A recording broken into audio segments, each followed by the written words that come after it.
शिवा, एक छोटे से गांव का 12 साल का लड़का, जिसे पतंग उड़ाने का बहुत शौक था। उसके पिता किसान थे और परिवार आर्थिक तंगी में जी रहा था। लेकिन शिवा को अपने सपनों पर पूरा भरोसा था। वह अक्सर आसमान की ओर देखता और कहता, एक दिन मेरी पतंग सबसे ऊंची उड़ान भरेगी। गांव में हर साल पतंगबाजी प्रतियोगिता होती थी। इस बार शिवा ने भी भाग लेने का फैसला किया, लेकिन उसकी पतंग पुरानी और कमजोर थी। गांव के दूसरे बच्चों ने उसका मजाक उड़ाया, इससे तो तुम्हारी पतंग उड़ने से पहले ही टूट जाएगी। शिवा ने मन ही मन ठान लिया कि वे हार नहीं मानेगा। उसने अपने पिता से मदद मांगी। पिता ने कहा, पतंग तो तुम्हारे पास है बेटा, लेकिन उसकी डोर मजबूत बनानी होगी।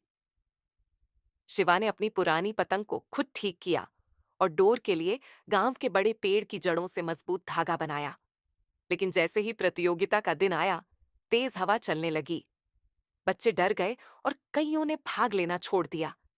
लेकिन शिवा ने अपने दिल की सुनी। उसने सोचा, जिंदगी में भी तो हालात हमेशा अनुकूल नहीं होते।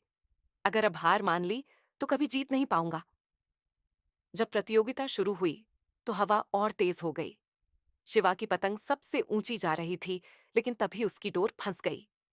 गांव के एक बड़े लड़के ने उसे खींचने की कोशिश की। शिवा ने चतुराई से अपने धागे को ढीला छोड़ा और फिर अचानक जोर से खींचा। इस चालाकी से उसकी पतंग हवा के साथ और ऊपर चली गई। शिवा की पतंग ने सबको पीछे छोड़ दिया। वह जीत गया। लेकिन असली ट्विस्ट तो अब आया। पुरस्कार मिलने के बाद शिवा ने घोषणा की, मैं इस इनाम से गांव के बच्चों के लिए एक पुस्तकालय बनाऊंगा, ताकि हम सब मिलकर अपने सपनों को ऊंची उड़ान दे सकें। गांव वालों ने तालियों की गूंज से शिवा की तारीफ की। वह सिर्फ एक पतंगबाज नहीं, बल्कि सपनों को सच करने वाला नायक बन गया।